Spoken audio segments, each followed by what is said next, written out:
নমস্কার, অনন্যাস কুকিং ব্লগের আরেকটা নতুন ব্লগে আপনাদের সকলকে স্বাগত জানাই। আজকে আমি বানিয়ে নিয়েছিলাম ছোট ছোট গুরজাওয়ালি মাছের বেগুন দিয়ে ঝাল।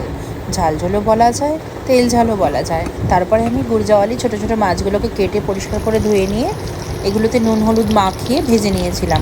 তারপরে ওই তেলের মধ্যেই আমি একটুখানি বেগুন ভেজে নিয়েছিলাম। এগুলো ছিল সাদা বেগুন। বেগুনটা দিয়ে খেতে কিন্তু বেশ ভালো লাগছিলো। এই বেগুনগুলো ভাজাও খাওয়া যায়, আমি ছিল বলে তাই ইউজ করলাম। তারপরে এগুলোকে খুব ভালো করে ভেজে আমি তুলে নিয়েছিলাম। আর এই রান্নাটায় কোনো রকম মশলাই লাগে না। আমি তেলটা অনেকটা কমিয়ে নিয়েছিলাম, একদম সামান্য অল্প তেলেই করেছিলাম। তারপরে আমি দিয়ে দিয়েছিলাম কালো জিরে ফোড়ন দিয়ে তারপরে আমি আদাটাকে চেঁচে রেখেছিলাম, আর বাটিনি অল্প মশলার কারণে আমি আদা কাঁচা লঙ্কা বেটেও দিতে পারতাম।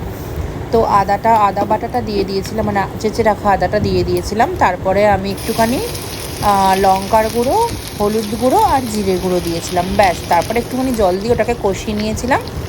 নিয়ে আমি বেগুনগুলো দিয়ে দিয়েছিলাম, বেগুনগুলো দিয়ে নেড়ে চেড়ে নিয়ে তারপরে আমি জল দিয়ে তারপর আমি মাছগুলো দিয়ে ফুটিয়ে নিয়ে নামিয়ে নিয়েছিলাম। আসলে খুব টাটকা আর জ্যান্ত মাছটা ছিল, তো সেই জন্য আর আমি কোনো রকম এক্সট্রা মানে বেশি মশলা আমি ইউজ করিনি।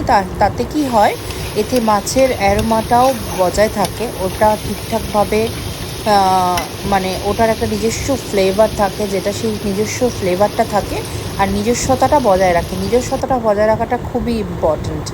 আর যেহেতু এটা মাছ ছিল জ্যান্ত, সেই জন্য এইভাবে করেছিলাম। তারপরে ধনেপাতা উপর দিয়ে ছড়িয়ে কাঁচা লঙ্কা দিয়ে দিয়েছিলাম।